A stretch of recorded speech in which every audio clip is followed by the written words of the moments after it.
Hey everybody, Mike DeSapoli, Heritage Financial Advisory Group. Welcome to the Heritage Market Update for Friday, February 24th, 2023. Hope you're all having a great week. We're back to update you on the markets and the economy. Not a great week for the markets, continuing this move lower, that much expected move lower. As we evaluate some of the recent data we've gotten on the inflation front, it has not been very great. And that has led to some angst and unease in the financial markets. Today's data that we got 8:30 this morning is the Fed is a very key inflation measure that the Fed looks at. It's called the PCE. That's the personal consumption expenditures. And basically, it's the opposite side of the equation of CPI, right? CPI looks at the consumer, and the PCE looks at things from the business's perspective or from the business's side of the equation. So we know last week we had the CPI, the Consumer Price Index, and the Producers Price Index both come in above expectations. So that led to many expecting that we would see the same a week later here from the PCE. And that's what we got. We saw the headline number increased 0.6% and 5.4% year over year. And economists were looking for a 0.5%, half a percent increase for the month, so slightly above expectations, and naturally the markets don't like it. So just before we get to the markets, what this looks like, this is the core personal consumption expenditures price index in a chart form. So we know we had the upward surge in inflation, and since then we believe we've had peak inflation, right? The trend has been lower, but it has not been without fits and starts along the way and a couple pops higher. So again, we need some time to play out here to see, is this month an outlier where it does resolve lower like the previous times that we saw this type of activity in the markets? Or is this the beginning of that second wave of inflation that many fear? So that remains to be seen. Let's take a look at the market. Okay, let me just readjust the chart here. So looking at the market, we continue in the pattern we've talked about over the past couple of weeks. Markets had moved into that critical resistance area at 4,200, and since then we've been pulling back. Now, we had put this target out there about 2 weeks ago in our video, looking at some possibilities in terms of where the market pullback, if this is indeed a corrective pullback and not the beginning of the next leg down, where might that end, right? And inevitably, or all signs point to, I should say, that if this is a corrective pullback in the markets, we were looking at this area here for the pullback, and we've gotten closer the last couple of days. So the market this week, just to zoom it in, very choppy, a lot of volatility, a lot of failed rallies. We came, shortened trading week, by the way. We came in after the long weekend to a bunch of selling on Tuesday, a light rally on Wednesday, then Thursday we started with a rally, we gave it all back, and then rallied all the way back to close higher on the day, and here we are today, we're lower. But in the context, nothing has changed. We're still expecting that the S&P is going to test this area. What it does in this area is going to be critical. Now, if you're asking yourself, well, if we think we're going to test the area, right, why don't we just sell everything and wait? Because none of these are guarantees, of course. They're suggestions based on price action. And generally speaking, when a market gives us a rally off of a particular inflection point, the pullbacks usually test about 50% of what you gained, right? So in this instance here, the S&P rallied about 500 points, and then we gave back about 250 points in the pullback, right? So about 50% of the move.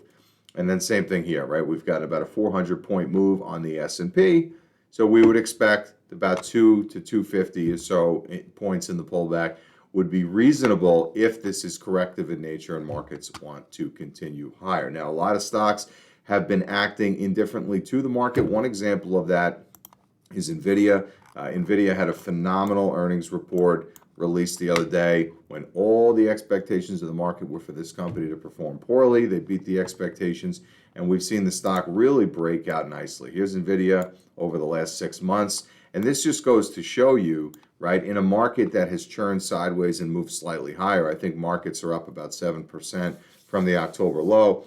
Here's a stock up over 100%, right? So when the market gets too sour on a particular area or name, that's usually a sign that investors have given up and bottoms can start to form. So again, NVIDIA is giving a signal that things are looking better than the market really expects them to be right now.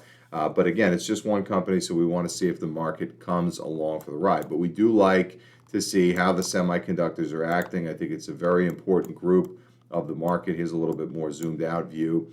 And we see that there's really been a nice move here. And this move, right, this 100% move for NVIDIA has not been without these pullbacks, right? So same thing here, just a nasty pullback here where we retraced about 50% of the initial rally, and then markets continue. Another pullback and continue. So this is good action.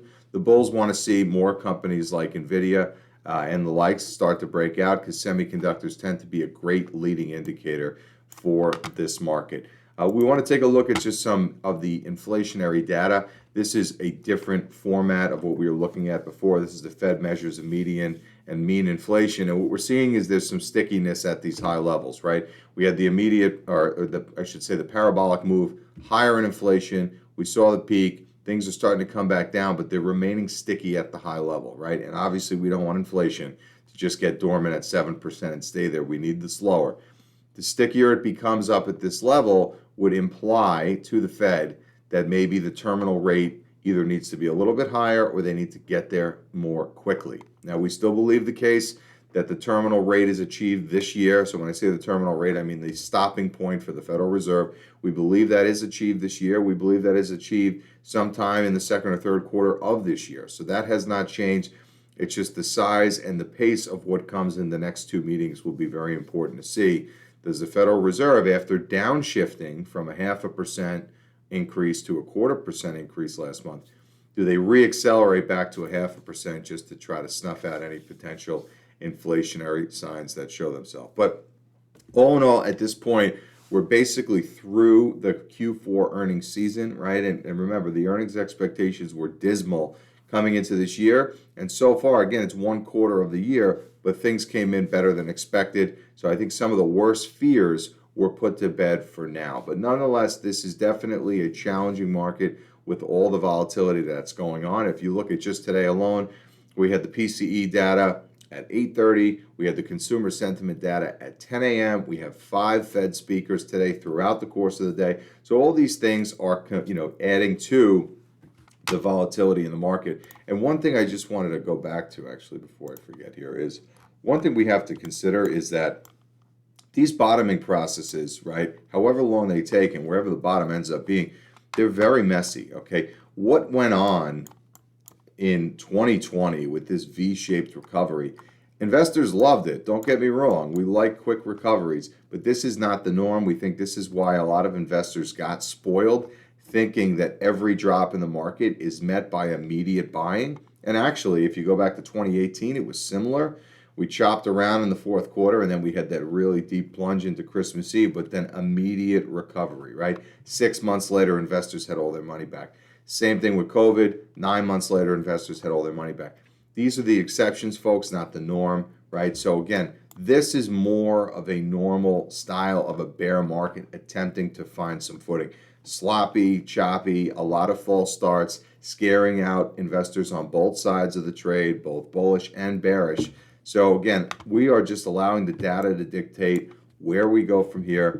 Unless or until this market breaks out or breaks down, we're going to continue to stick with where we're at. The sale of Chewy about 2 weeks ago at this point has proven to be a good one at this point to protect capital. That stock has dropped 20+% since we exited that. So just looking at some of the warning signs around the market, you got to take them when they're there. At the same time, as optimistic opportunities or different setups present themselves that make sense for us to be buyers for the long term, we want to take advantage of those as well. So hopefully this was helpful. A lot of economic data here packed into a short week. This will continue next week. We'll get some more information about the U.S. economy, and unemployment and jobs data, which will give us a good idea how the U.S. worker is doing. So we hope you have a great day and a great weekend. If you have any questions, of course, always here to talk to you about anything that matters with your money. Take care.